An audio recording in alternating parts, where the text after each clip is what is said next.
Hello les amis, j'espère que vous allez bien, j'espère que vous êtes en forme, que vous avez passé un beau samedi. On est le 6 novembre. On se retrouve ce soir dans la tournée Spark 360 avec une magnifique personne qui va nous rejoindre, Amel, qui est une coach qui aide justement les personnes à mieux être dans leur vie. Ça va être juste un moment magnifique.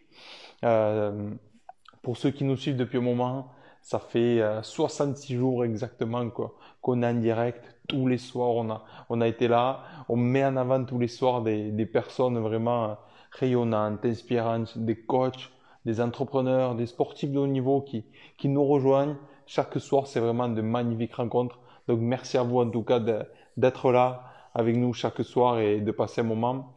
Ce soir, on va être en direct avec Amel, mais qui va nous partager un peu son histoire, tout ce qu'elle fait. C'est juste très très inspirant. Donc voilà, restez avec nous, on va passer un bon moment. Je sais que c'est samedi soir, je sais qu'il y en a qui sont en famille, je sais qu'il y en a qui sont en train de profiter. C'est très bien aussi, mais pour ceux qui sont là, qui ont envie de prendre un moment pour eux, vous le savez, tous les invités qui passent par ici, c'est juste exceptionnel. Donc je vais inviter Amel qui va pouvoir nous rejoindre.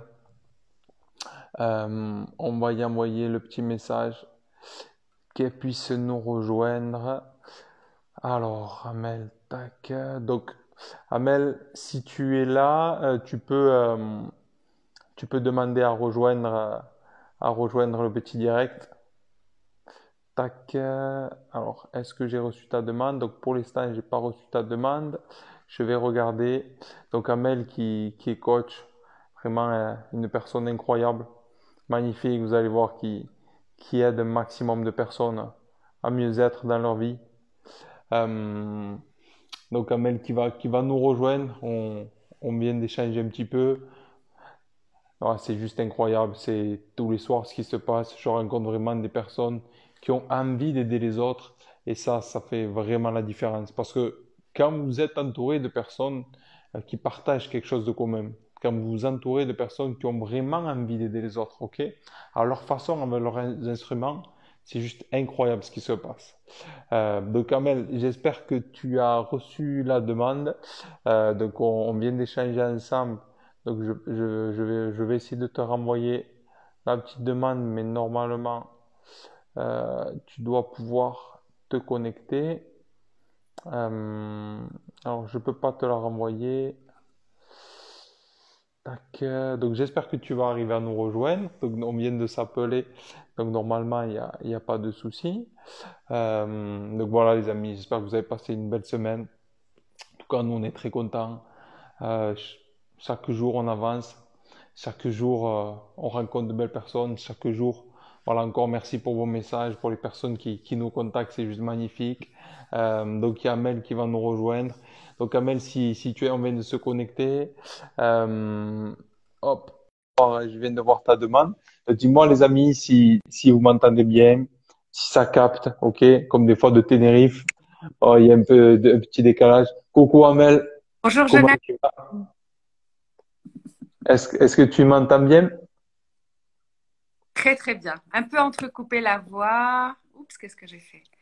Un tout Est-ce- en pointillé, mais ça devrait aller. tu m'entends là? Très Ça très bien. va?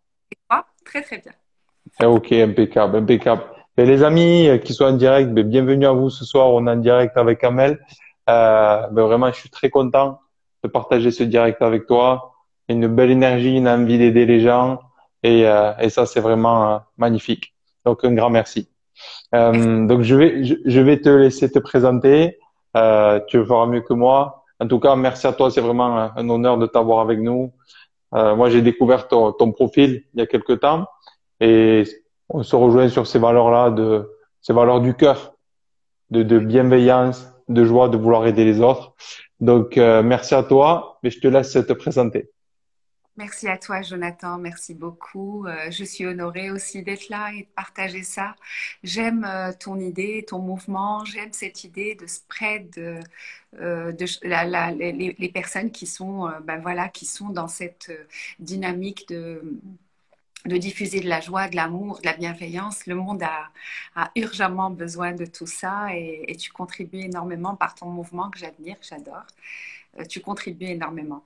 Écoute, Merci. connaissent le savent et ceux qui ne me connaissent pas, je suis thérapeute holistique. Je sais que c'est un terme assez barbare qui commence à peine à être admis. En fait, thérapeute holistique, ça a l'air très complexe, mais thérapeute, c'est thérapeute, hein, c'est thérapie, c'est quelqu'un qui œuvre à la guérison, qui œuvre au mieux-être, à la résilience, à la lumière. Et holistique, c'est quelque chose qui, qui prend en charge Hmm. les différentes dimensions de l'être, les différentes parties de nous. En fait, on a l'impression d'être un, mais nous ne sommes pas un, nous sommes plusieurs dans ce un, nous sommes tout un système. Et je crois que je ne suis pas venue par hasard là-dedans parce que j'ai commencé ma vie par la médecine, hein, par la médecine orthodoxe. Donc, en imaginant et en étudiant pendant des années la partie de nous la plus visible, la plus vraie, qui est la partie biologique, matérielle, qui est le corps. Mais petit à petit, je me suis intéressée à l'inconscient, au mental, et puis à l'âme des gens, hein, aussi Hmm. à la psyché humaine. Et voilà, en faisant tout ça, ben, ça m'a amené naturellement à me positionner comme thérapeute holistique, c'est-à-dire à faire prendre conscience aux gens que pour être heureux, il faut être complet. Il faut Hmm. être avoir un mental de fer, mais si je traîne des blessures d'enfance que je n'ai pas nettoyées, ça va pas le faire. Et je peux avoir Hmm. la plus joyeuse et la plus heureuse au monde, mais si j'ai pas conscience que mon véhicule dans lequel je suis présent au monde, c'est mon corps, et que j'en prends soin et que donc euh, j'évite d'aller vers ce quelque chose qui s'appelle la maladie, ben, ça va pas le faire. Et que si en même temps, ben, je suis très attentif à mon corps, je fais du sport, je mange bien, je dors à l'heure, mais qu'en même temps, je suis rongée de programmes, de pensées, de Hmm. croyances, d'injonctions permanentes, ben, ça va pas le faire non plus. Et donc, il faut que je nettoie toutes les parties de moi pour être complet et forcément ensuite pour être heureux. Magnifique. Merci beaucoup pour ta présentation. Et les amis, vraiment, on est avec Amel, si vous la découvrez ce soir. Donc, mais vous voyez une personne complète, rayonnante. Pour moi, c'est ça que j'admire et vraiment ce qui m'inspire. Et je crois vraiment qu'on a tous le potentiel d'en arriver là, parce que tout est à nous en fait. Tout est déjà là en fait. Tout est à nous.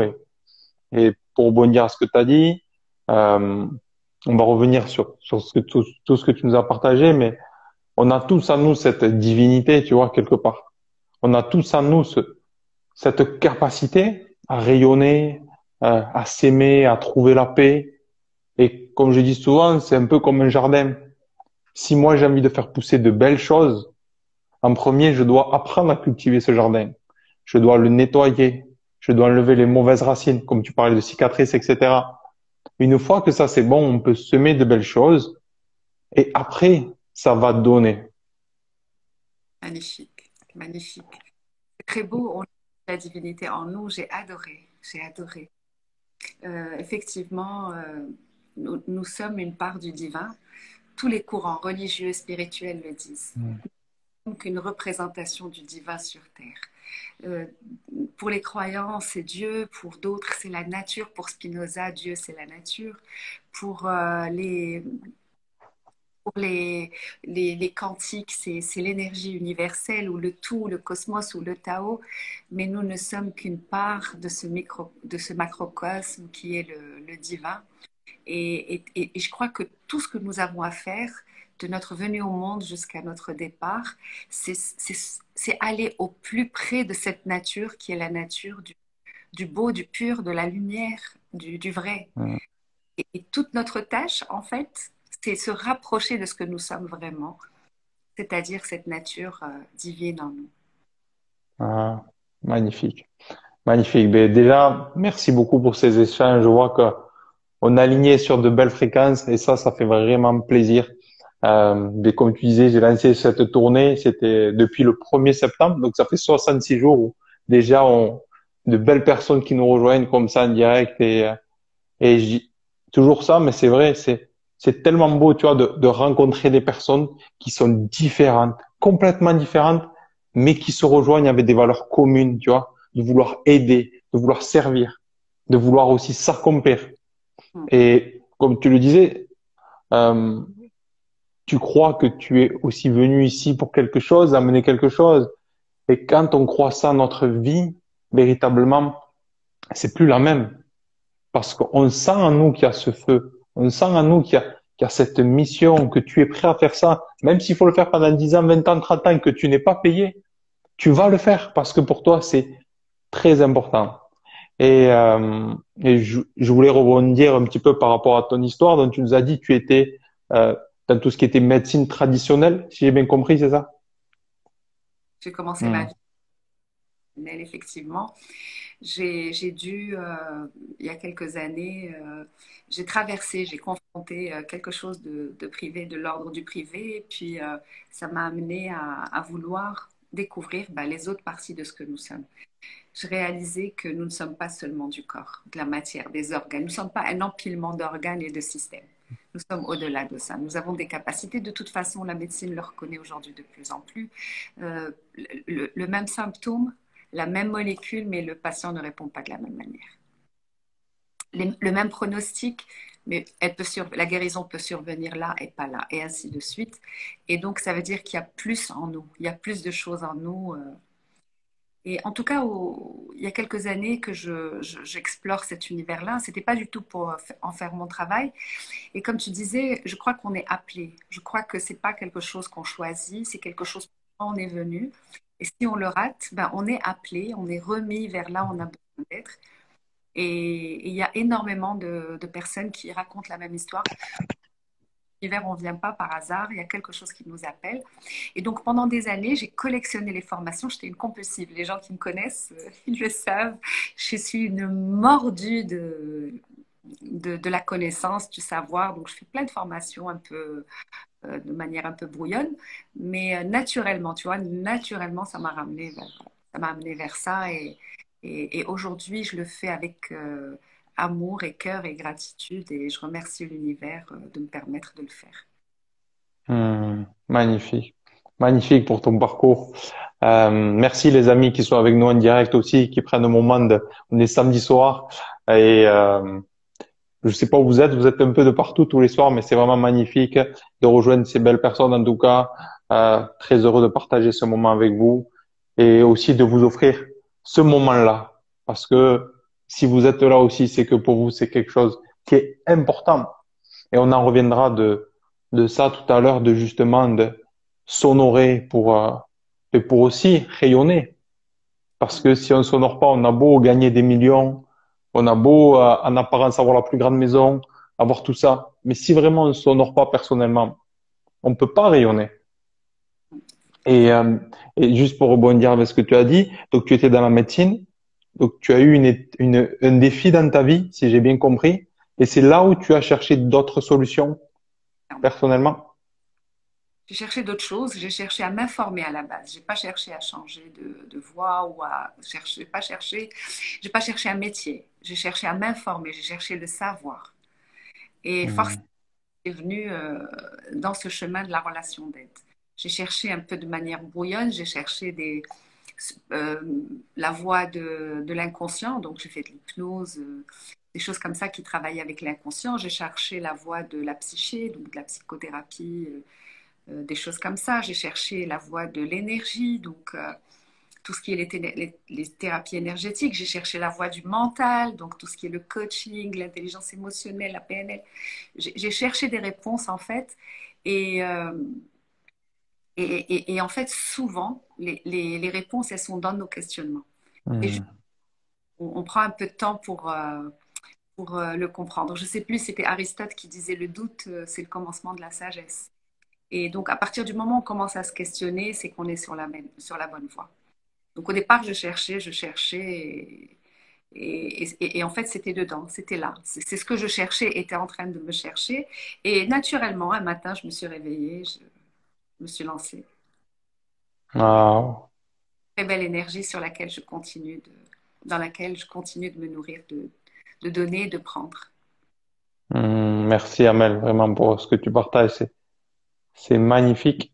Moi, un de mes mentors aussi, c'est Anthony Robbins. Tu connais, j'imagine aussi cette belle énergie. Et, euh, et il dit ça, il dit, quand tu te poses les bonnes questions, tu trouves les bonnes réponses qui sont à l'intérieur de toi.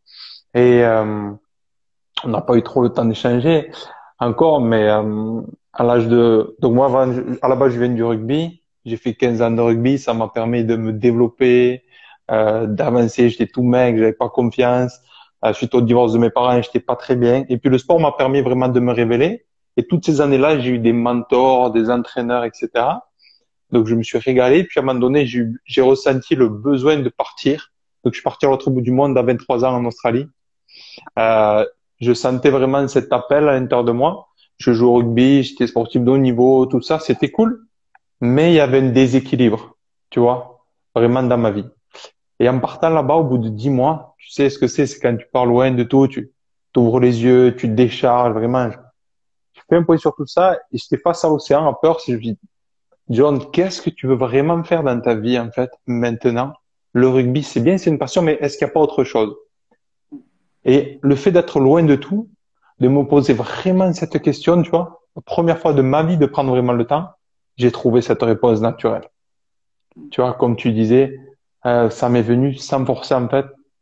Ok, ce que j'ai vraiment envie de faire dans ma vie, c'est partager cette énergie pour aider les gens à transformer la leur. Comme on m'avait aidé, moi c'est vraiment ce que je voulais faire. Je suis rentré en France après. Pendant 4 ans, j'étais dans tout ce qui était accompagnement sportif, mental, tout ça. Et puis petit à petit, je savais en commençant qu'il y avait autre chose de plus profond déjà. Et puis après, je suis venu sur cet accompagnement là justement, où aider les gens un peu à trouver le sens profond de leur vie pour vivre vraiment la vie que l'on doit vivre.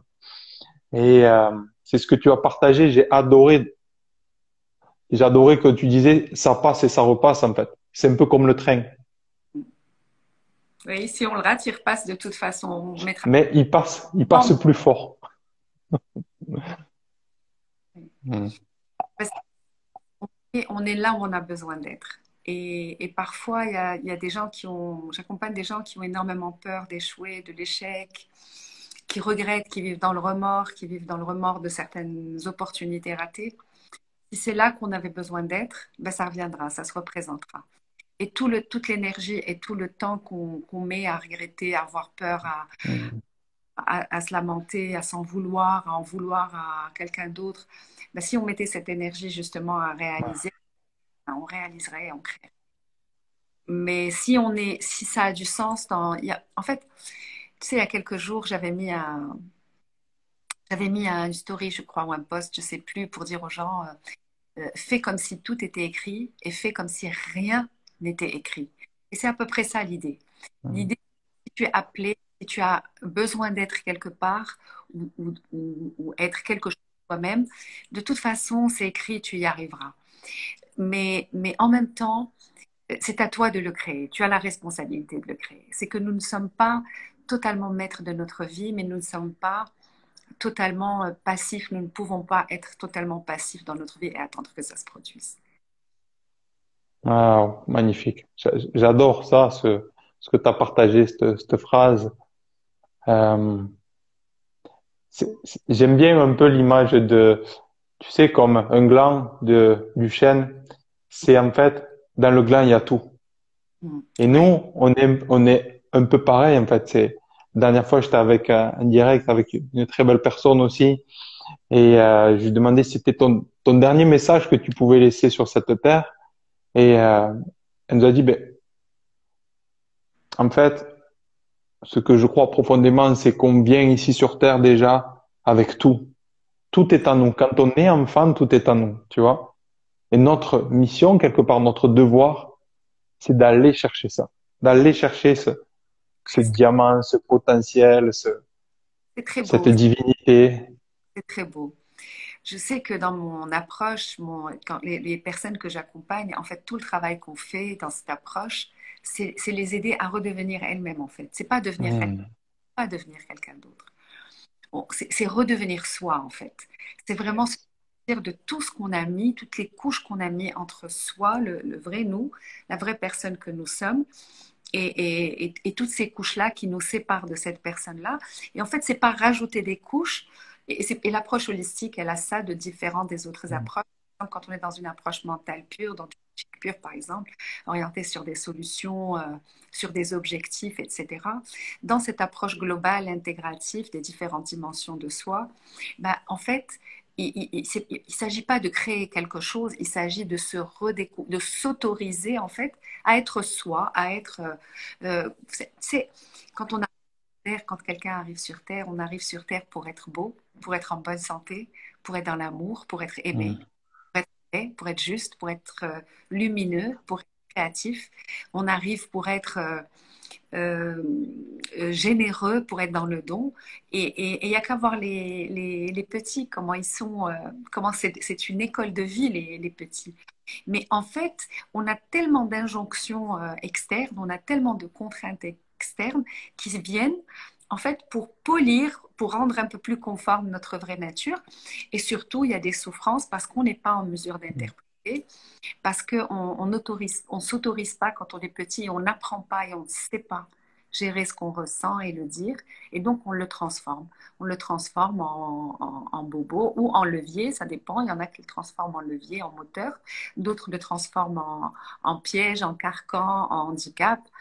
On se conditionne, on s'adapte et en fait, on oublie d'être soi. Et tout le travail thérapeutique consiste à Mm. s'autoriser à réapprendre comme un enfant à devenir soi. À être... Ah, magnifique, magnifique. J'aime beaucoup ce que tu viens de nous partager, vraiment magnifique. Merci à toi. Et ça me fait rebondir à quelque chose. Il y a une étude, peut-être que tu connais cette chercheuse australienne de Bronnie Ware, qui a pris, tu te connais certainement, et je vous le partage rapidement. C'est une dame voilà qui s'occupait des personnes en fin de vie. Et elle s'est intéressée vraiment à elles pour chercher à comprendre quel était leur plus profond regret. Donc, elle leur a demandé quel est votre plus grand regret. Vous êtes en fin de vie, c'est votre dernier jour, votre dernier jour. Et sur le sondage de 100 personnes, 95 personnes, 80% ouais, des gens ont dit mon plus grand regret, c'est de ne pas avoir osé. Wow. Oser dire je t'aime, oser demander pardon, oser se réinventer, oser être soi, tu vois, oser faire ce tour du monde, oser créer peut-être cette entreprise, oser devenir soi. Et, euh, et c'est Et vrai que la plus grande... souvent, on est à ça d'être soi. On est à très peu. Ce qui nous empêche d'être soi, on a toujours l'impression que c'est les autres, le temps, la conjoncture, la société, les lois, l'argent. J'ai beaucoup de gens qui me disent, je voudrais, mais je n'ai pas d'argent, j'ai pas le temps, mes parents, mon éducation. Mais en fait, ce qui nous empêche d'être soi et d'oser, en général, il est dedans et c'est tout petit. C'est un rien. C'est une croyance. Souvent. Yes. Hmm. C'est juste, merci pour ce que tu as partagé parce que c'est justement ça, c'est euh, la plus grande peur de l'être humain, c'est la croyance d'être, le rejet. Parce qu'on a tous été rejetés en tant qu'enfant. On a tous été rejetés, moqués. Ça fait partie d'une des plus grandes souffrances. Ouais. Et souvent, on préfère se dire, ben maintenant, voilà, je préfère me mettre derrière un arbre. De temps en temps, je sors un peu la tête, je regarde, oula, je reviens. Je veux pas trop qu'on me voie, je veux pas trop m'exposer. Et à mes yeux, c'est vraiment, c'est normal, c'est quelque chose qui est effrayant. Et comme il dit Nelson Mandela, on est plus effrayé par notre propre lumière que ce qu'on connaît pas. Mais Très on ne beau. peut pas vivre. C'est la peur. Ouais, Ça, c'est la peur de la réussite. ouais. On ne peut pas vivre comme ça. Et, euh, et, et Amel, justement, je voudrais te demander, toi qui es une des spécialistes dans ça, si tu avais trois conseils que vraiment tu aimerais partager pour aider les personnes qui vont regarder ce direct à trouver une certaine félicité, tu vois, chercher le mot, une certaine félicité et bien-être dans leur vie générale. C'est beau. Je ne sais pas si j'ai des conseils à donner. La notion de conseil, elle est très importante. mais je sais qu'il y a trois choses à cultiver en tout cas.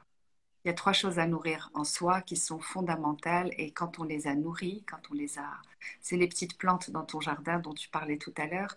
Quand on a nourri ces trois choses-là, on se rapproche, euh, on est au plus près de ce qui s'appelle la joie, de ce que Spinoza il appelait la joie, qui est en fait un état de paix intérieure avec soi-même, la Hmm. réalité de ce que nous sommes. En tout cas, les trois choses, à mon avis, qu'on a besoin de nourrir profondément et d'autoriser, de cultiver à l'intérieur de soi, en même temps, parce qu'elles partent pas l'une sans l'autre. La première, c'est un état d'amour. C'est avec tout ce que ça inclut. Qui dit amour dit conscience de soi, conscience de l'autre, amour de soi, de l'autre, état de pardon, etc. C'est un état de gratitude. On ne peut pas construire plus à partir de moi. On ne peut pas construire à partir du manque. Donc, il faut d'abord apprendre à être dans un état de gratitude et en même temps un état d'éthique. Tu sais, depuis qu'on vient au monde jusqu'à notre mort, il y a des gens qui décident pour nous ce qui est bien et ce qui est mal. Il y a la morale, il y a la constitution, il y a les lois, il y a les parents, il y a des injonctions permanentes. Mais c'est à nous, nous avons la responsabilité de créer notre propre éthique. Notre éthique, c'est quelque chose d'intérieur. C'est pas parce qu'on m'a dit de ne pas tuer que je dois pas tuer. Je ne dois pas tuer parce que ça ne doit pas être dans ma nature. Ça n'est pas dans ma nature de tuer ou de haïr ou de faire du mal. Donc, si j'arrive à cultiver en même temps, donc quand je dis éthique, pardon, c'est être aligné avec mes valeurs en fait. Si j'arrive à cultiver en même temps ces trois émotions ou sentiments ou états, ces trois états, c'est-à-dire un état d'amour, et l'amour, on le sait, c'est un des affects, des trois affects primaires. Si on arrive à cultiver un état d'amour, si on arrive à cultiver un état de gratitude, c'est-à-dire j'ai tout ce qu'il me faut. Je ne peux vouloir plus que si j'ai déjà tout ce qu'il me faut. Donc un état de gratitude. Et si j'arrive en même temps un état éthique, c'est-à-dire un état de respect vis-à-vis de moi, vis-à-vis de l'autre, vis-à-vis de la nature, vis-à-vis de toute entité en moi, intérieur de moi, donc des émotions propres, des valeurs propres de cohabitation à l'autre et de cohabitation au tout, au un. Si j'ai ces trois états-là, je suis vraiment au plus près d'atteindre ce qu'on appelle un peu le bonheur, même si c'est un terme générique qui ne veut pas dire grand-chose, mais disons le bien-être et la joie. Hmm. Magnifique. Merci à toi. Vraiment, vraiment, merci à toi pour ton partage. Et j'adore poser cette question tous les soirs parce que ça permet de voir au fond de la personne ce qui est vraiment important pour elle aussi et de pouvoir nous le partager. C'est ça qu'il y a de beau parce que on est tous différents et on a tous besoin des autres et on a tous une vérité différente de la vie. Et mais ce qui revient fréquemment, et je te rejoins énormément sur ça aussi, c'est la paix en fait. La paix, l'amour, c'est les fondamentaux. On parlait tout à l'heure de jardin pour construire quelque chose de beau, quelque chose de propre, quelque chose qui respire. Mais sans ça, c'est comme si tu veux te lancer dans un projet, tu veux lancer dans un entrepreneuriat, il n'y a pas la paix, t'as pas vraiment l'amour, tu vas t'effondrer. Ça ne va pas marcher, c'est obligé. C'est Oui, comme si tu te lances dans une relation où il y a pas la paix, il y a pas l'amour. Ça veut pas dire qu'il y aura pas des défis, des challenges. Ça, c'est normal. Ça fait partie de la vie. Mais il doit avoir ça en premier. l'amour, c'est vraiment le terreau sur lequel on peut faire pousser la joie. C'est cette joie d'être, cette joie juste d'être. C'est vraiment un engrais extraordinaire pour tout. C'est-à-dire que les mêmes actes ou les mêmes états ou les mêmes sensations, si j'y rajoute un peu d'amour, elles sont différentes. Et l'amour, c'est vraiment un petit fertilisant de toutes les autres formes d'état positif. C'est-à-dire le succès avec l'amour, c'est pas le même que le succès avec autre chose ou sans amour. J'en sais rien, n'importe quel état qu'on peut expérimenter, Hmm. et on y rajoute de l'amour, il prend une autre saveur, il prend une autre dimension. Et c'est dans la nature de l'homme. Et c'est dans notre nature profonde. C'est ce vers quoi ce pourquoi on est sur Terre. Tu sais, j'ai lu, il y a quelques jours, j'ai lu, je sais plus si je l'ai lu ou je l'ai vu, enfin, j'ai vu passer comme ça, on voit tellement de choses, interview d'une anthropologue, d'une professeure en anthropologie, et à qui ses élèves avaient demandé c'est quoi le premier signe de la civilisation chez le sapiens, ce qui a été découvert, enfin en anthropologie, qu'est-ce qu'on a découvert qui est le premier signe de la civilisation. Et bien sûr, tu vas t'attendre à ce que, si je te pose cette question à toi ou à n'importe qui, tu vas t'attendre à ce qu'elle dise, je sais pas moi, un bol, un bijou, je sais pas, Mm. une icône religieuse, enfin quelque chose à adorer. On sait que les hommes se sont inventés des dieux depuis la nuit des temps. Mais en fait, tu sais ce qu'elle leur a dit et j'ai adoré. Mm. Elle leur a dit que le premier signe de civilisation, c'est un fémur consolidé. C'est un fémur cassé, fracturé, puis consolidé. En fait, ça va du principe que, à l'époque, dans la préhistoire, si un homme se casse le fémur, il est mort. Il ne peut plus aller chercher à manger, il ne peut plus se battre. S'il y a une espèce hostile, un animal hostile qui vient, il ne peut plus s'échapper, il ne peut plus aller chercher de l'eau. Et si son fémur s'est cassé et s'est reconsolidé, c'est qu'il y avait des gens pour faire ça pour lui. Il y avait des gens pour lui amener à boire, à manger, le protéger. C'est qu'il y avait de Mm. l'amour. Et ça, c'est le premier signe de notre civilisation, c'est l'amour. Nous sommes des êtres profondément faits. Nous sommes équipés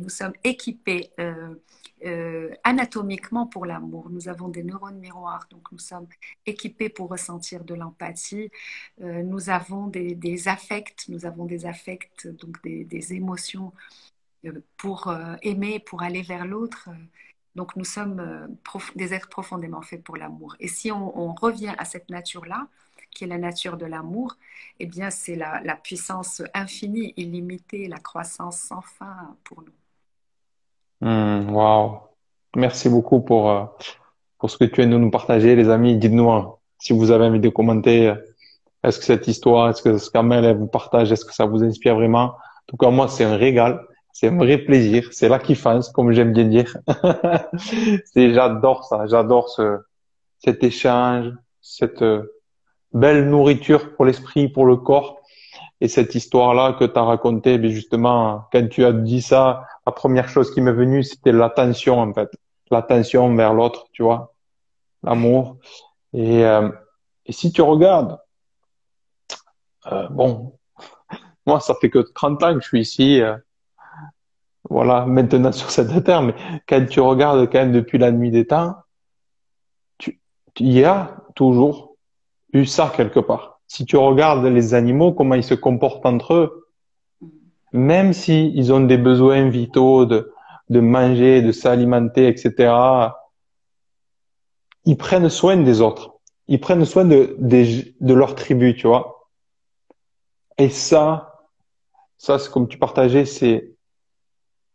je suis convaincu qu'aujourd'hui, ce que les êtres humains recherchent et ce que nous recherchons, c'est ça. Ouais. C'est ce que nous avons toujours recherché. Parce qu'on se sent comment quand on est avec des gens qui nous entourent, on sait que ils sont bienveillants, ils sont dans l'écoute, ils vont nous aider. Comment on se sent chaque jour pour avancer? C'est juste magnifique.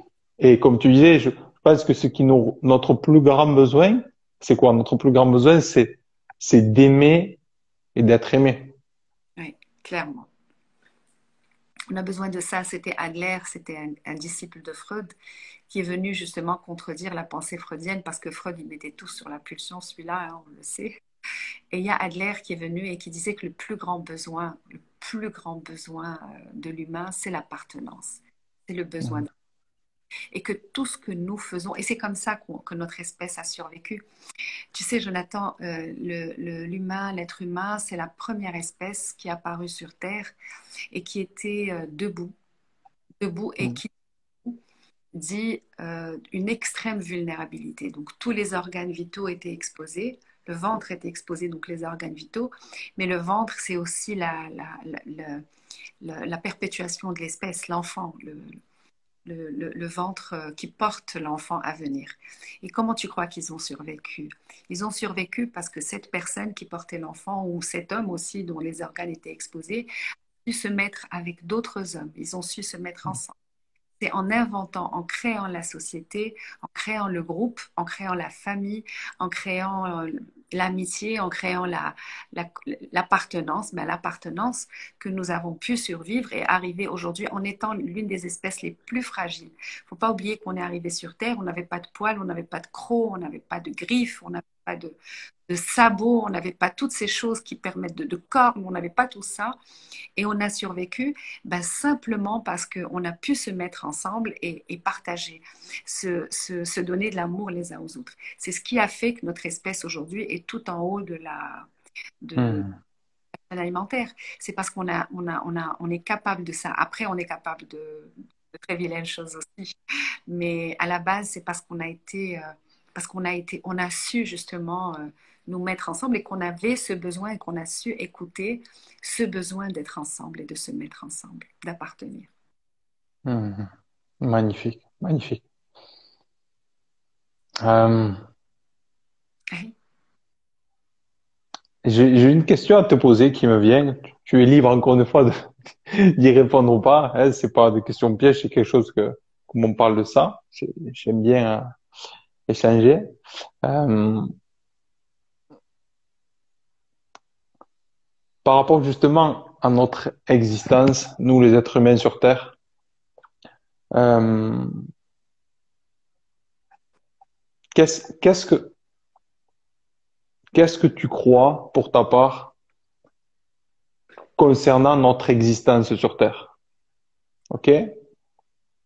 Est-ce, est-ce que tu as envie de parler de ça ou pas? C'est pas pour parler de religion, pas du tout. C'est vrai. Pas tabou. Vas-y, Parce je que t'écoute. c'est justement, il y a justement, il y a tout l'aspect, notre âme, notre corps, etc., notre constitution qui est juste incroyable. J'aime bien savoir ce que les gens me pensent, notamment de belles personnes comme toi, par rapport à notre existence, notre création, notre venue ici sur Terre. Qu'est-ce que tu penses? Est-ce que tu penses que c'est une mutation? Est-ce que tu penses que c'est une autre forme de vie où on est venu ici? Ouais, j'ai envie de te poser cette question. Ouais. Je ne sais pas quelle réponse tu attends de moi, Non, aucune. mais une réponse. J'ai beaucoup réfléchi à ça. Et je suis quelqu'un qui ose remettre en question ses certitudes. Donc, je suis OK pour répondre à ta question. Et c'est un long chemin. Il y a pas de certitude dans ce domaine-là. Il y a pas Tout de... à fait. Mais il y a un chemin et au bout du chemin, il y a une idée qu'on va se construire. C'est une croyance en fait. Par exemple, croire en Dieu ou ne pas croire en Dieu. Dans les deux cas, c'est une croyance et chacun construit sa croyance. Maintenant, moi, mon chemin m'a amené à penser que nous sommes beaucoup plus qu'un corps, Hmm. qu'un organisme biologique qui a une durée limitée. Je pense que nous sommes une âme qui fait une expérience terrestre dans une représentation physique, matérielle. Je pense que nous sommes une âme et de toute façon dans tous les Hmm. et spirituels aussi parce que alors tu ouvres un débat philosophique, c'est que quand tu t'extrais de ta propre croyance et que tu regardes la croyance des hommes, depuis la nuit des temps, ils disent tous la même chose. Ils ont soif tous de la même chose. On a toutes les religions racontent la même chose, tous les courants racontent la même chose. Et même Platon, il raconte la même chose. Et, et en fait, on cherche du sens. On cherche du Hmm. sens. Et donc, je te disais, je vais du principe que nous sommes une âme avant d'être un corps. Notre corps n'est que... Et d'ailleurs, la physique quantique, elle le confirme aujourd'hui, c'est que nous ne sommes de la matière qu'à un très faible pourcentage. Nous sommes Hmm. essentiellement de l'énergie et de l'information, mais essentiellement de l'énergie. Donc, nous sommes une âme. Cette âme a besoin de la matière pour la contenir, pour la fixer, pour lui permettre de vivre l'expérience réelle d'être. Et donc, du coup, si notre âme est infinie, si notre âme est une part de l'âme universelle ou de l'âme divine, si notre âme est en dehors du temps, en dehors de l'espace, ben, notre corps vient de temps en temps probablement pour vivre une expérience qui lui permettra d'amener notre âme un peu plus vers la lumière, de nettoyer un peu plus, ou de nourrir, ou de construire un peu plus l'âme. Donc du coup, finalement, en quoi je crois n'est pas très important. Je crois vraiment dans un Dieu aimant, bienveillant. Les religions, c'est un choix, en fait. Les religions, je choisis ma religion. Mais au final, c'est quoi la religion? Je choisis un cadre pour ma spiritualité. Je choisis la manière dont je vais croire ou ne pas croire à travers une religion. Mais ce qui est important, c'est de croire. C'est de croire que tu es au-delà de cette petite personne qui est là et qui va passer quelques années dans le temps cosmique. C'est un millième de seconde ce que nous passons sur. Et donc, ma religion, c'est ça. C'est que mon âme est là pour vivre cette expérience et pour lui permettre d'aller au plus près justement de ce qu'elle est. Ben, mon expérience terrestre lui permet de s'améliorer, de grandir. Ah, magnifique. Avoir Merci beaucoup à toi. Merci beaucoup d'avoir répondu à cœur ouvert. Parce que c'est, comme tu disais, depuis la nuit des temps, qu'est-ce qu'on cherche? On cherche à savoir. Parce que on se pose des questions, et tous, comme je disais, voilà, on prend souvent référence à des grands, quelque part, penseurs, philosophes de notre temps ou d'il y a 3000 ans ou 5000 ans. Mais tous, en tant qu'être humain, on a ça. Et je suis persuadé que chaque personne, au moins une fois, s'est posé cette question, mais pourquoi je suis ici? Tu vois? Il y a les étoiles à côté, en face de moi. Pourquoi je suis ici? Et aujourd'hui, c'est ce qui pousse l'être humain de plus en plus à, à aller en face de nous, en face de nous, à aller dans cet univers pour voir en fait, s'intéresser. Mais pour appartenir, on a besoin de croire. Tu sais, tout à l'heure, tu disais quelque chose de très beau. Tu disais notre plus grande peur, la peur primaire, c'est d'être rejeté. Et en fait, si je suis rejetée et si on vient sur le principe de comment on a survécu, on a été aimé, si je suis rejetée, je meurs.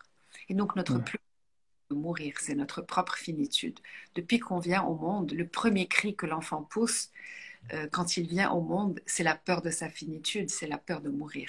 Et depuis ce premier cri, tout ce qu'il fait, c'est essayer de se perpétuer, de rester. D'ailleurs, à part les personnes qui mettent fin à leur vie, et ça c'est tout un chapitre, je pense qu'il y a un profond narcissisme derrière le suicide, mais ça n'engage que moi.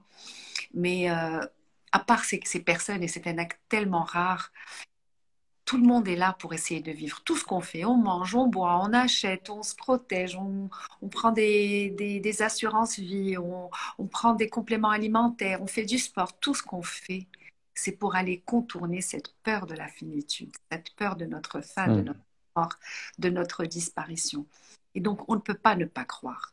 On ne peut pas ne pas croire parce que si on ne croit pas, on finit avec la mort. Or, nous sommes au-delà de cette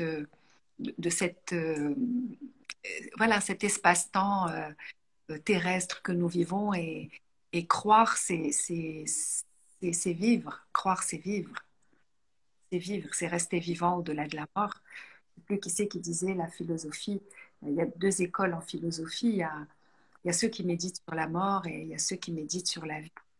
Il y a ceux qui méditent. C'est ma philosophie. Magnifique, magnifique, Amel. Merci beaucoup pour ce que tu partages.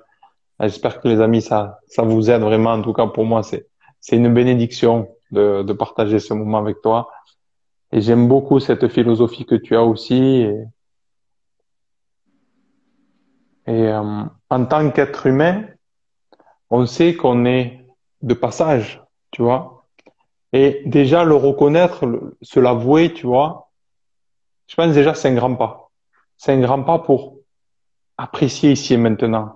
Apprécier ici et maintenant et vraiment expérimenter tout ce qu'on a envie d'expérimenter.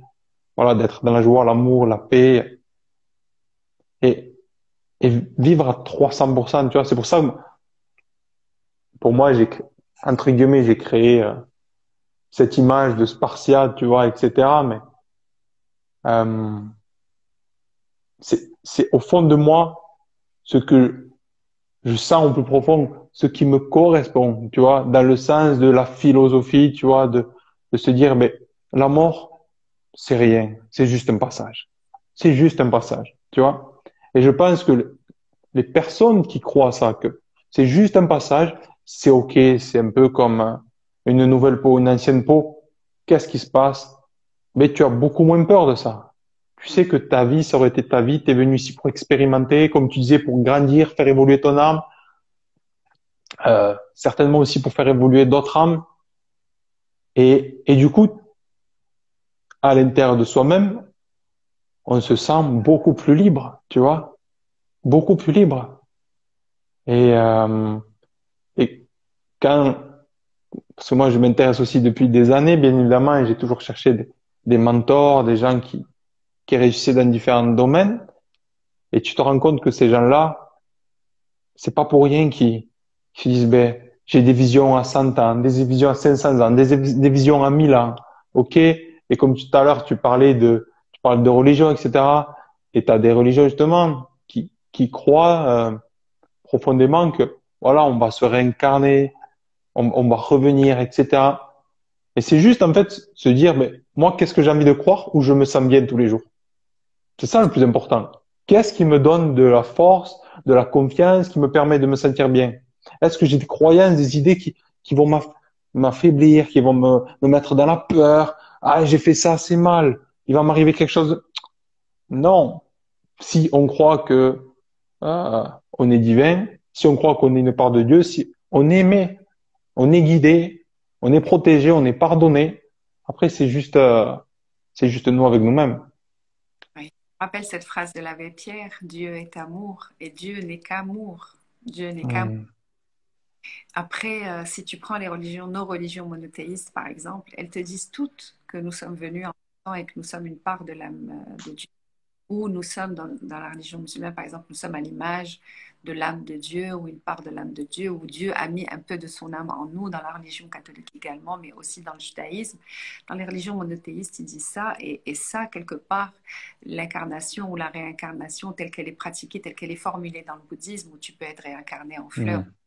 chat, c'est pas vraiment la même chose, mais en même temps, c'est un petit peu la même chose. Puisque tu es venu en même temps que toutes les âmes sont venues en même temps, qu'est-ce que tu veux qu'elles restent faire pendant tous ces millions d'années? Eh bien, elles sont présentes. Elles sont présentes dans des enveloppes et des représentations différentes, mais elles sont là. Donc, il y a une logique à trouver par soi-même. Tu as dit quelque chose, c'est nous avec nous-mêmes. Il y a une logique à trouver par soi-même. On peut prendre ce qu'il y a à prendre et accepter ce qu'il y a à accepter. Mais au Hmm. final, c'est un chemin et c'est à nous d'aller trouver ce en quoi on... Qu'est-ce qui résonne en nous, en fait, nos valeurs, nos valeurs. C'est ça. Tu sais, euh, Kant, j'aime beaucoup un philosophe qui est Kant, qui est Emmanuel Kant, que j'adore, et les gens qui me suivent, ils le savent, je le cite souvent. J'ai lu tout Kant, beaucoup nourri à un moment de ma vie. Et lui, il disait, en fait, le principe de la pensée, en fait, il a beaucoup parlé de la pensée, de la raison, etc. Et lui, Hop là. il a l'air de penser de penser. Excuse-moi, je me déplace. J'ai plus de batterie. Je vais vite charger. Hop là.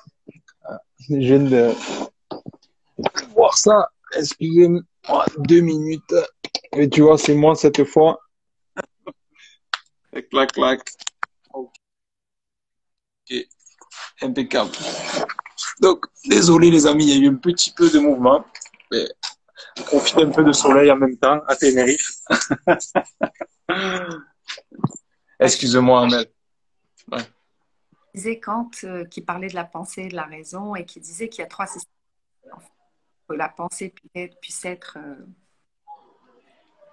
faut penser par soi. Il faut se libérer au maximum de tout ce qui nous tout ce qui fait qu'on n'est pas hétéronome, se libérer de tout ce qui nous empêche de penser par nous-mêmes. Il faut penser par soi. Il faut également penser à la place de l'autre. Ça, c'est l'amour dont on parlait tout à l'heure. La bienveillance, tenir compte de l'univers de l'autre dans son propre univers, mais surtout, il disait, troisièmement, penser en accord, penser de ce que je pense, répondre, répondre par soi, de l'autre et penser en accord avec soi. La religion, c'est une pensée, c'est un concept. La religion, c'est du conceptuel. Ça relève du conceptuel. Pas comprendre, pas matérialiser la chose de l'ordre. Enfin, la spiritualité, religion, c'est. Mais la spiritualité, pense. Hmm, magnifique. Ça a Là, coupé un petit peu. oui, on n'est plus seul là, j'ai l'impression. Tu m'entends, Amel? Oui, moi, je t'entends. Ok, ça y est. Non, nickel, nickel. Parfait. Merci beaucoup pour ce que tu as partagé par rapport à Gand. Et c'est vrai que c'est, comme tu disais, c'est un cheminement personnel et c'est ça qui est beau parce que tu te dis oui, notre vie, elle peut, elle passe vite. Mais si tu l'utilises ton temps pour aller te connaître finalement de plus en plus, ah, c'est magnifique. C'est un régal. Et c'est vrai que les journées, quand tu fais ce que tu aimes, comment ça se passe? Ça passe tu vois plus le temps, en fait. Moi, tu le vois aussi, toi, j'imagine, c'est, la notion du temps, en fait, s'il n'y avait pas de pendule, tu fonctionnes juste, en fait, quand c'est que je me lève, quand c'est que je suis fatigué, je me couche, j'en ai besoin, c'est tout. Il n'y a plus de temps. Quand tu es vraiment, et ça me fait penser, maintenant, et justement, tu pourras me dire ce que tu en penses. Parce que moi, j'ai une de mes philosophies, c'est la force d'un homme vient de son cœur. C'est une phrase que j'ai gravée à l'âge de 16 ans sur mon bras et je parle beaucoup de ça, cet alignement. Pour moi, le cœur, c'est vrai que c'est un peu comme notre GPS ici, tu vois, C'est très beau ce que tu dis. par rapport à ça. Et, pour moi, tu vois, si on croit que notre cœur, c'est un peu ce qui nous unit avec l'univers, en fait, plus rien n'existe. Enfin, le temps n'existe plus, tu vois. On est juste là maintenant et ça devient magique. Ça devient magique parce que tu oublies tous les petits tracas qui peuvent t'empêcher d'être toi, comme tu disais tout à Oui, effectivement, l'heure. relative, le temps, c'est une notion et la qui le crée. C'est une notion, donc oui, je suis d'accord. Ok. Mel, déjà, je veux te dire, ça fait 1 heure qu'on est ensemble. Déjà, pour ton temps, je veux te dire un immense merci. Vraiment, c'est pour moi, ça a été un grand honneur de faire ta belle connaissance. Est-ce que tu peux tu es où, toi? Tu es où? Excellent. Ben, on n'est pas loin, hein? Moi, je suis à Tenerife. J'ai On n'est pas loin. eu la chance de visiter Tenerife et j'ai adoré. Hmm. Ben, vraiment magnifique. Je suis persuadé qu'on se rencontrera. Je vais organiser aussi fin 2022 un grand séminaire qui s'appellera Libération. Justement, je t'en reparlerai si jamais c'est quelque chose qui peut t'intéresser. En tout cas, ça serait vraiment un grand honneur de pouvoir t'avoir avec nous. Je vais te laisser un peu le mot de la fin. Euh, je vais te poser un peu la même question que j'aime bien poser. C'est si tu avais un message que tu pouvais laisser passer, quel serait le message que tu aimerais partager dans ce monde? Si j'ai soyez libre, pour être notre à tous, je disais tout à l'heure, l'amour, etc., mais surtout se libérer. Euh, L'idée, c'est d'être le plus près de cette notion de libre, c'est-à-dire s'autoriser. S'il y a un message à passer, tout le travail du livre, se libérer ou à se partir d'être. S'il y a un travail, Hmm, magnifique, magnifique.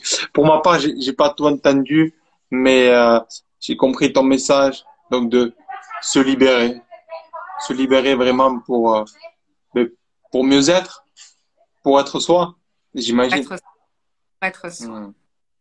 Hmm, Merci beaucoup, Amel.